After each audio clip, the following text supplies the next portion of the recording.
convidá-los a abrirem comigo suas Bíblias no Salmo 119.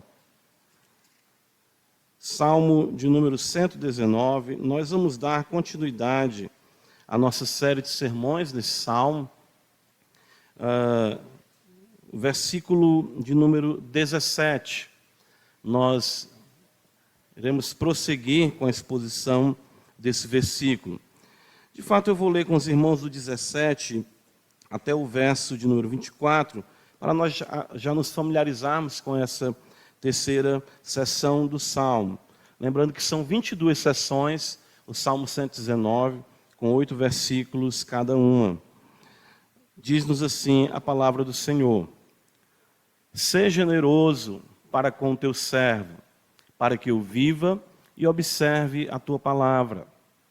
Desvenda os meus olhos, para que eu contemple as maravilhas da tua lei. Sou peregrino na terra, não escondas de mim os teus mandamentos. Consumida está a minha alma por desejar incessantemente os teus juízos. Increpaste os soberbos, os malditos, que se desviam dos teus mandamentos. Tira de sobre mim o opróbrio e o desprezo, pois tenho guardado os teus testemunhos. Assentaram-se príncipes e falaram contra mim, mas o teu servo considerou nos teus decretos. Com efeito, os teus testemunhos são o meu prazer, são os meus conselheiros. Amém. Vamos orar ao Senhor. Graças te damos, ó Pai, por essa oportunidade, essa manhã tão preciosa, a comunhão dos santos. Deleitar-se, Senhor, na tua presença, de fato, é a nossa grande alegria.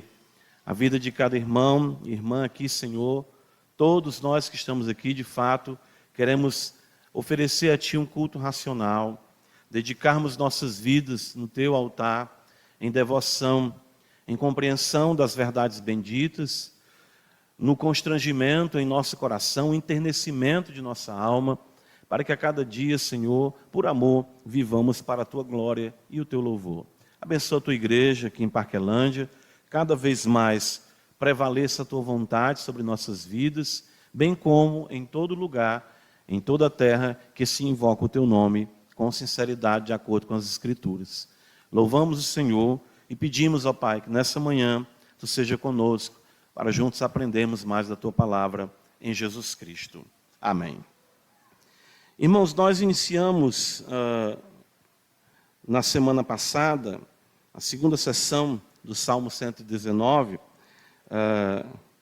e consideramos, de fato, aliás, é a terceira sessão, né? Estou falando da segunda, mas é a terceira, né? A primeira do verso 1 ao verso 8, a segunda do verso 9 ao 16, isso. Então, iniciamos a terceira sessão do Salmo 119, considerando aqui a importância da vida de oração. De fato, ela inicia, nós vemos aqui no versículo 17, com Davi invocando o nome do Senhor. Ele suplica o favor do Senhor. E nós consideramos o quanto isso é importante na definição da boa teologia, né? É por isso que eu sempre recomendo para os irmãos o livro O Vale da Visão, porque não existe expressão maior de uma teologia verdadeira do que a oração. Não existe. A oração, ela define o bom teólogo. A oração define o cristão.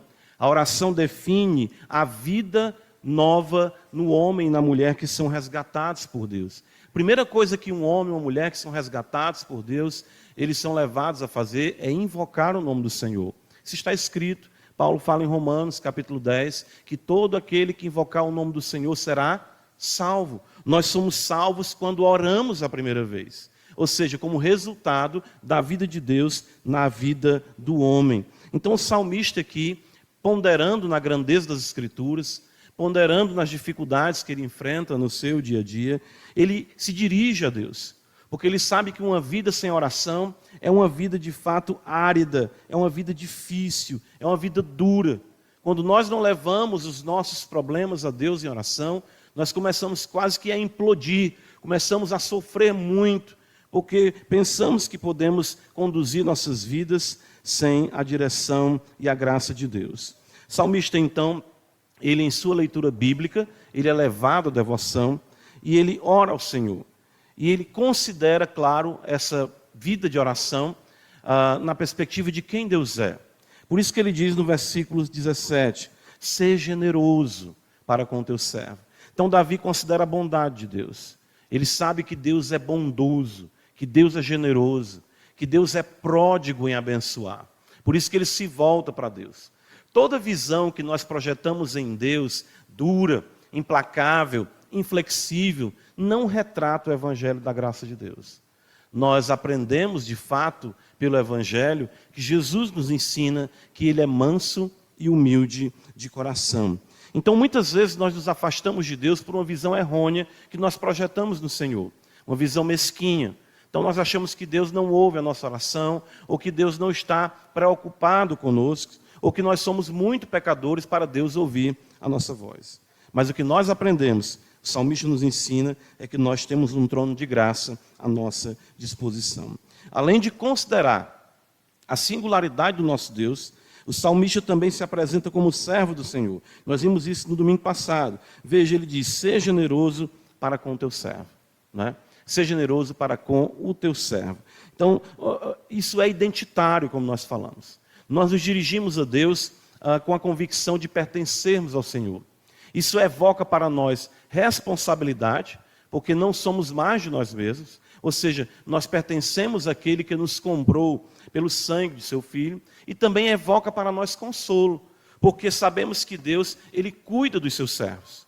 Então, isso é muito recorrente na linguagem do salmista. Nós vimos isso no Salmo 116, quando ele fala que é servo do Senhor. Como os apóstolos, como os autores do Novo Testamento, eles se apresentam como servo de Jesus Cristo. Então, muitos dos nossos problemas, nós falamos isso também na semana passada, estão atrelados a uma certa crise de identidade. Porque não entendemos que nossas vidas não pertencem mais a nós mesmos. E ficamos literalmente como que nos debatendo com a vontade de Deus. Porque ficamos querendo que Deus faça aquilo que é interessante para nós, ou que nós compreendemos que seja mais conveniente à nossa caminhada. Mas temos que entender que somos servos e não senhores. Mas isso não significa que Deus não paute, não conduza nossas vidas em amor. Mas Ele tem prazer em cuidar de nós como seus servos. Continuando o versículo 17, veja, a segunda linha vai nos dizer na sua petição. Ele fala, seja generoso para com teu servo, e em seguida ele diz, para que eu viva. E é aqui que nós iniciaremos mais precisamente a nossa exposição. Davi ora por vida. Interessante isso. Né? E aqui ele não está falando da vida, vamos dizer, espiritual. Ele está falando de fato de viver aqui nesse mundo. Então ele pede a Deus que ele viva, ou seja, Senhor, me concede vida. O que nós aprendemos aqui é algo pelo que nós oramos pouco, ou muitas vezes só consideramos isso quando estamos enfermos, não é? Ou quando somos confrontados com o temor da morte. Mas veja o que Davi coloca aqui. Ele pede a Deus que Deus revele a sua generosidade para com ele, que Deus ouça a sua oração, porque ele é servo do Senhor, e o que ele pede aqui é vida. Porque ele entende que viver é uma dádiva divina, e a longevidade é fruto da bondade de Deus. Isso é algo que eu confesso para os irmãos, muito confrontador para mim. Eu acredito que no decorrer da nossa caminhada cristã, nós aprendemos algumas coisas, verdades apenas de um ângulo, esquecemos a outra perspectiva e enfatizamos equivocadamente uma verdade em detrimento da outra. Por exemplo, claro, nós sabemos que partir e estar com Cristo é incomparavelmente melhor, Paulo diz isso. Mas ele diz que se a sua presença aqui nesse mundo redunda em louvor e glória a Deus, ele diz que prefere ficar aqui, para que a sua vida seja instrumento para o louvor, a glória do nosso Deus e, claro, para a bênção da igreja. Essa verdade, então, o fato de Davi se dirigir a Deus e dizer, Senhor, seja generoso para com o teu servo, para que eu viva, isso destaca para nós que Deus é o único que possui vida. Deus é, de fato, o único que é vivo. Por quê? Porque Ele não deriva a sua vida de nada nem ninguém. Nós precisamos de Deus. De fato, Ele é a própria vida. Ele é o Deus vivo. Nenhuma criatura teve o poder em si de vir à existência, e nem muito menos de se manter aqui nessa existência. Então Davi compreende isso de forma muito bela. Ou seja, que Deus é o único que é vivo, e que todos os seres que vivem dependem da sua existência e da conservação da sua vida de Deus, que é o único que possui vida. 1 Timóteo, abra comigo a Escritura, veja, o apóstolo Paulo também nos ensina isso na sua epístola. 1 Timóteo, capítulo 6, abra comigo a Escritura. Paulo diz assim, olha o que está escrito. Versículo 16, se referindo ao Senhor Deus, ele diz, vamos ler a partir do versículo 15, a qual, em suas épocas determinadas, há de ser revelada pelo bendito e único soberano, o Rei dos reis e Senhor dos senhores, o único que possui imortalidade. Ou seja, o único que possui imortalidade é o Senhor Deus. É o único que é vivo. Quando Jesus fala que Ele é o caminho, a verdade e a vida, claro que isso traz para nós um conceito daquilo que é verdadeiro e da vida em detrimento daquilo que se apresenta como morte no mundo e que não traz vida para o homem. Mas isso também evoca para nós a ideia de que Deus é o único que existe por si mesmo, Ele é poderoso e Ele não depende de nada nem de ninguém. Toda criatura, todo instante, até mesmo quando você considera o aspecto, que eu vou falar aqui agora, da imortalidade dos anjos, ela é uma imortalidade derivada. Mesmo nós homens, uma vez que temos princípio, quando somos trazidos a esse mundo, não teremos fim. Mas até mesmo a permanência e a conservação dessa vida está atrelada a um único que possui imortalidade. A duração da nossa existência está atrelada e dependente totalmente do Senhor. Em Atos capítulo 17, o apóstolo Paulo, quando pregou no Areópago, ele fez questão de enfatizar essa verdade. Por quê? Porque a soberba cega os incrédulos. E também pode nos cegar como crentes. Nós esquecemos que nós dependemos de Deus e levamos a nossa vida de toda forma, de qualquer maneira.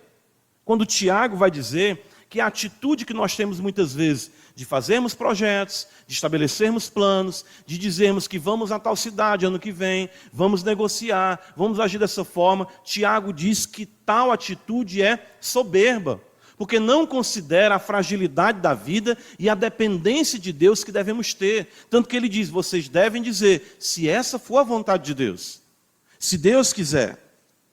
Atos 17, versículo de número 28, Paulo vai dizer, veja, falando acerca do Senhor Deus, vamos ler a partir do verso 27.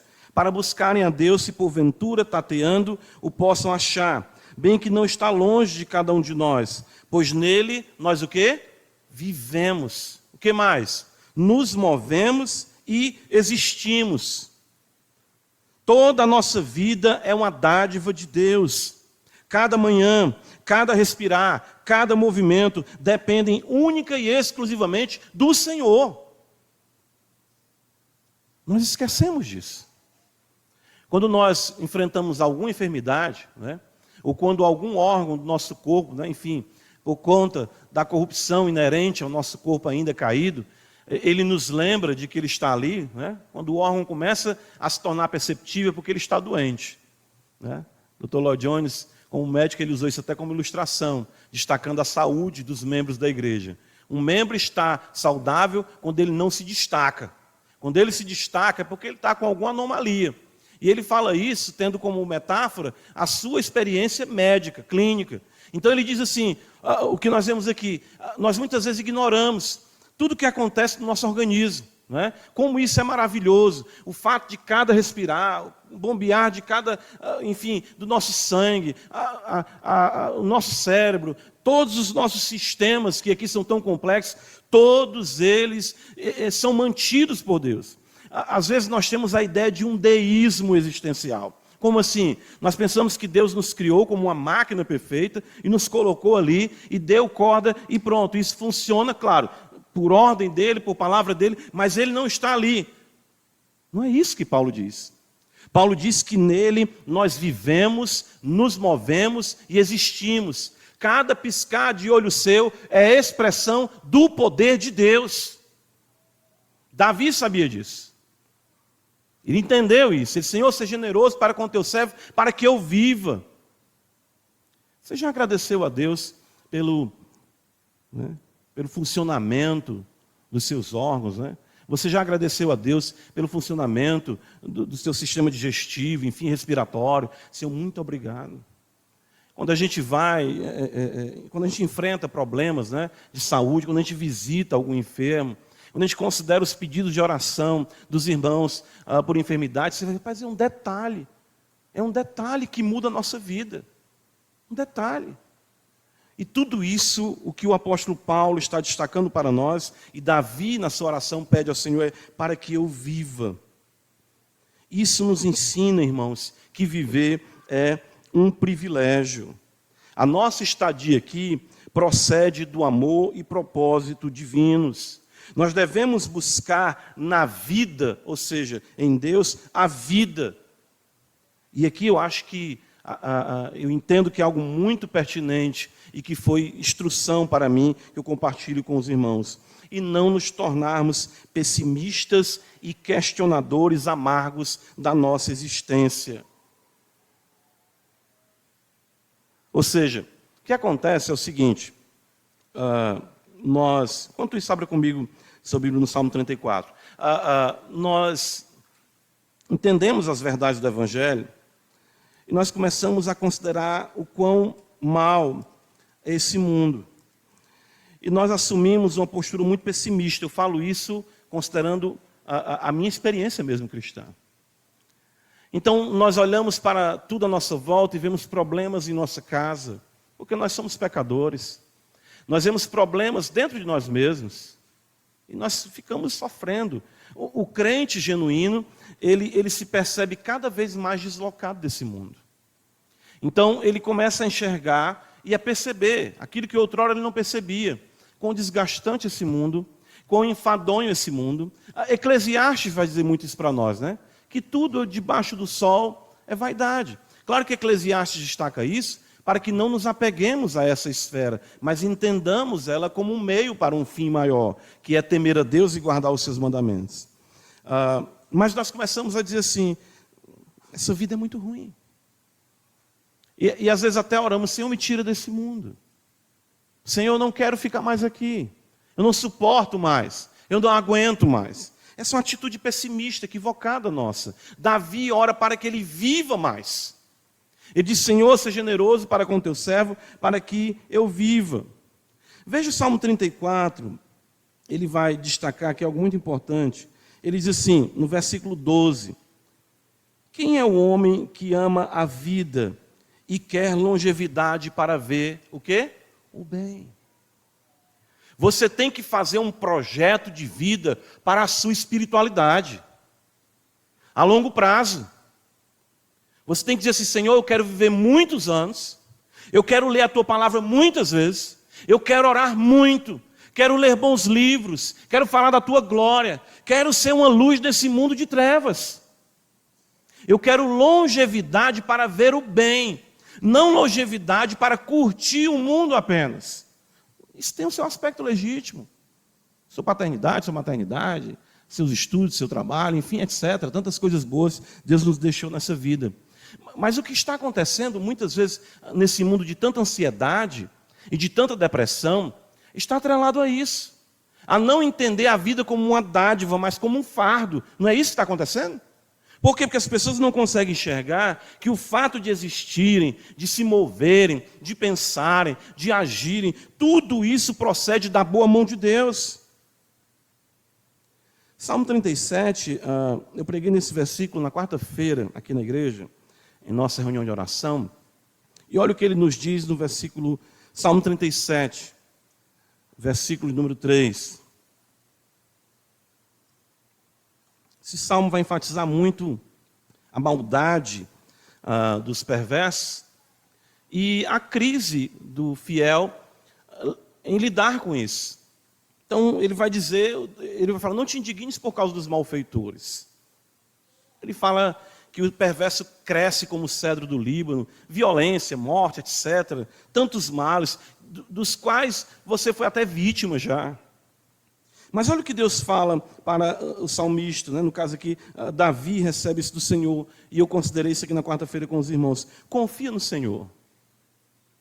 Tudo isso que está acontecendo, confia no Senhor. E ainda diz, faze o bem. Olha a beleza dessa próxima sentença. O que é que está escrito aí? Habita onde? Na terra. Isso parece redundante. Mas o que é habitar na terra? Viva a porção que Deus estabeleceu para você. Habita na terra. Mas o meu casamento é difícil. Vai. Mas eu tenho problemas de saúde. Vai. Mas eu tenho dificuldade no meu trabalho. Habita na terra.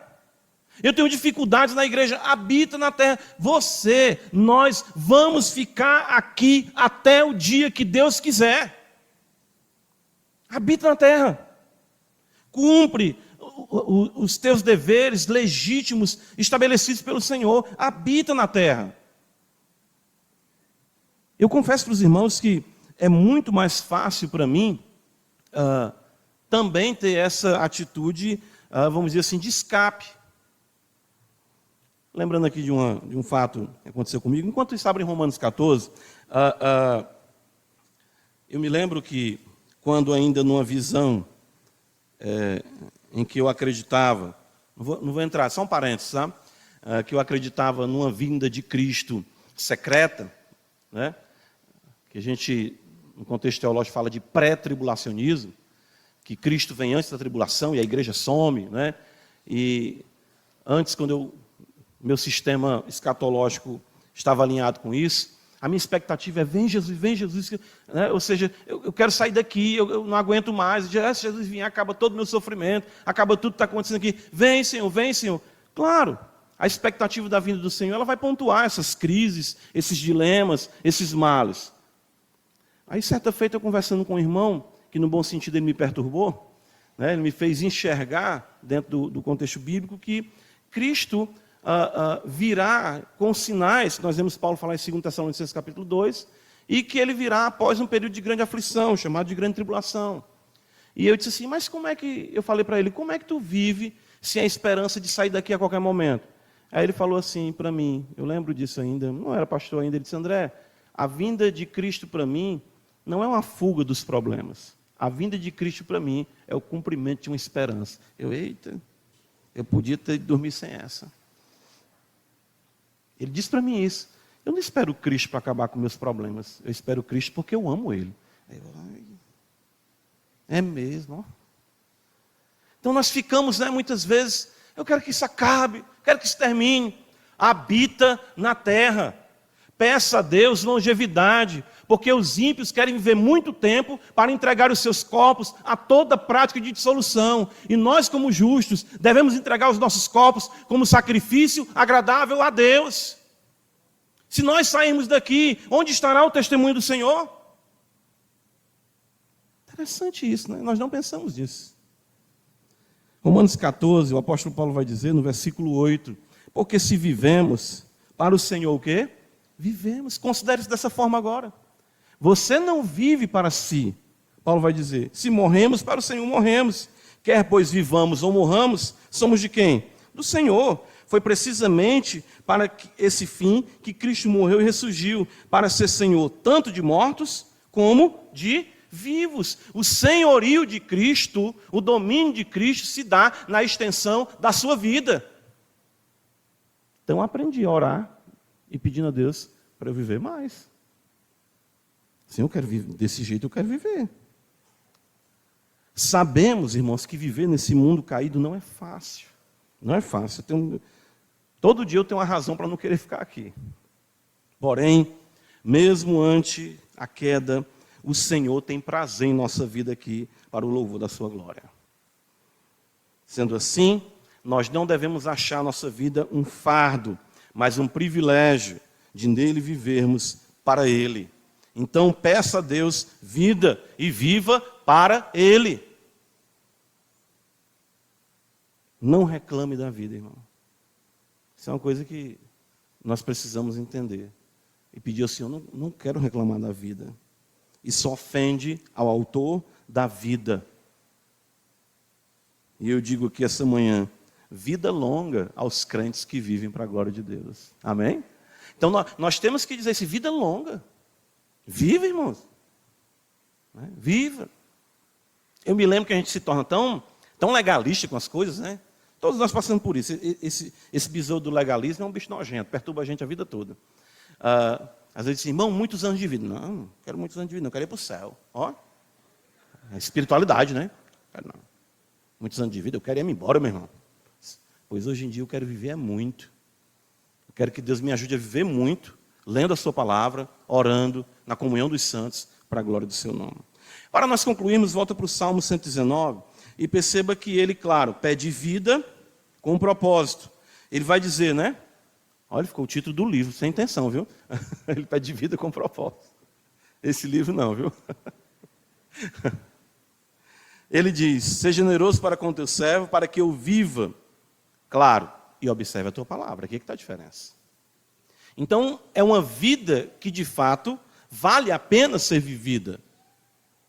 Viver com um propósito sublime da obediência. É uma vida que vale a pena ser vivida. E aqui está o grande diferencial do justo. Ele vive em Deus e para Deus. Então, por isso que ele pede a Deus para viver e obedecer. Ele ora ao Senhor. Ele sabe que a obediência é complexa nesse mundo caído.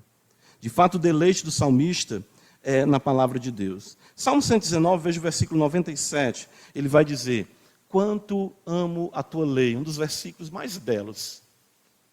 Quanto amo a tua lei. Oh, quanto amo a tua lei. Algumas versões trazem assim. Veja o que ele diz aqui. É a minha meditação. Com que periodicidade? Todo dia. Então, eu quero todo dia amar a tua lei. Então, Senhor, me dá mais 1000 dias, me dá mais 5.000 dias, me dá mais 10.000 dias, eu não sei. Mas eu quero durante todas essas centenas e milhares de dias que tu ainda há de me dar, que eu possa durante todos esses dias amar a tua lei e ela ser a minha meditação todo dia. Diferente, né? De tal modo, o homem e a mulher regenerados foram vivificados em Cristo, que segui-lo se torna a razão e prazer de sua existência na terra dos viventes. Olha o que diz o Salmo 73, o famoso, né, Salmo de Asaf. Nós conhecemos o dilema que Asaf enfrentou, né? Então ele diz assim, olha a beleza, ele consegue, na sua adoração, incluir o todo, ou seja, ele consegue entender que não há, né, região, não há lugar onde ele possa ser feliz se não for com a presença de Deus. Então ele diz no Salmo 73, versículo 25, quem mais tenho eu no céu? Isso é retórico. Quem mais tenho eu no céu? Ninguém, eu só tenho a ti. Não há outro em que eu me compraz aonde? Na terra. Deus quer fazer você feliz na terra. Encher o teu coração de alegria e de prazer na terra. Porém, ele sabia, né, salmista, que o seu grande desafio seria viver em obediência. E, de fato, muitas vezes, a desobediência o entristeceria. Ele sabia disso.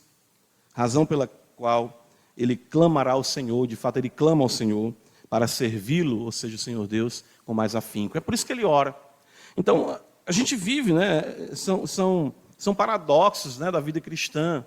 Senhor, viver aqui é difícil, mas eu tenho que viver aqui. E tenho que pedir para viver muito tempo aqui. Mas enquanto eu viver muito tempo aqui, eu vou tropeçar em muitas coisas. Pois então, Senhor, me ajuda para que eu seja obediente à tua palavra.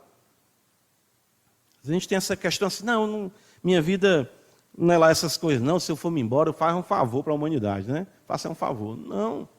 Você tem que entender que o Senhor Deus sabe da sua fragilidade. E uma coisa que é muito determinante, eu estava lendo sobre o Jonathan Edwards essa semana, é nós entendermos a obediência. Não como apenas fazer aquilo que nós não queremos fazer, mas sim que aquilo que outrora não queríamos fazer, possa agora fazer parte do nosso desejo, da nossa vontade. É onde as nossas vidas se harmonizam com a palavra de Deus quando oramos assim: seja feita a tua vontade. Porque nós entendemos, e de fato, não apenas dizendo a tua vontade é melhor, né, Senhor? É a vontade de Deus, né? É o jeito, né? Não, mas ela se torna para nós, como diz Paulo, boa, perfeita e o quê? Agradável. Eis o nosso gozo e deleite, observar a tua palavra. Por isso que ele diz: seja generoso para com o teu servo, para que eu viva e observe. Aqui é ter respeito, consideração, ponderação à tua palavra. Não há vida mais alegre e tranquila do que uma vida de quem se detém na palavra, que se realiza no Logos. E aqui, claro, nós vemos o deleite de Davi na palavra, o deleite em Cristo. Toda a Escritura aponta para Cristo. E nós temos a encarnação da própria palavra. Então, o nosso deleite ainda se torna mais pleno, porque nós temos a palavra, o Logos, que se fez carne. Então, nós podemos agora observar, nós temos ainda poder e mais graça para isso, compaixão e amor do nosso Deus, para que nos relacionemos com essa palavra viva e eficaz, nosso Senhor e Salvador Jesus Cristo. Então, peça a Deus essa obediência. Mas não obediência Caxias. Mude isso aí.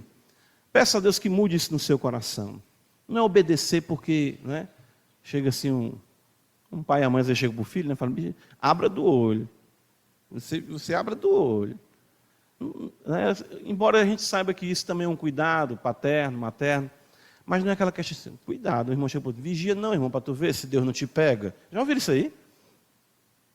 Cuidado, cuidado. Né? Irmãos, o nosso Deus quer que nós aprendamos a viver aqui plenamente. Plenamente. Viva jubilosamente. Né? Viva jubilosamente. Mas, claro, isso só é possível numa vida de comunhão com Deus e, claro, observando a sua palavra, vivendo de forma que Ele é agradável. Então eu oro, peço a Deus, que Deus conceda aos irmãos e irmãs longevidade, para que amem o Senhor, conheçam mais o Senhor, temam mais o Senhor e sejam luz nesse mundo de trevas. Enquanto eu oro por vocês, vocês oram por mim, e nós vamos juntos orando uns pelos outros.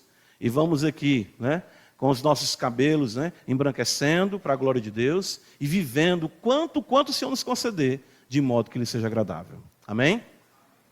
Senhor da glória, nós te agradecemos por tua palavra, ela é viva e eficaz. E te pedimos, ó Deus, que o Senhor seja generoso para conosco essa manhã. Seja generoso para com os teus servos, Senhor, para que nós vivamos plenamente, observando a tua palavra. Essa é a bênção, Senhor, que eu suplico, que nós como igreja suplicamos a Ti, para que Tu conceda aos Teus filhos, às Tuas filhas, longevidade na terra dos viventes, tendo deleite em Ti, para a glória do Teu nome. Em Cristo Jesus nós te oramos. Amém.